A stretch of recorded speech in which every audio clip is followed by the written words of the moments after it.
வந்தேன் ஐயாவே முருக ஐயாவே ஐயாவே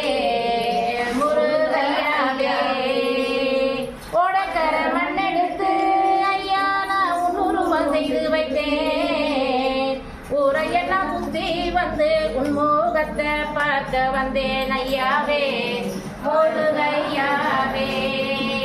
ஐயாவே முருகையாவே நான் மலராய் ஒரு மலர் எடுத்து உன் பாதத்திலே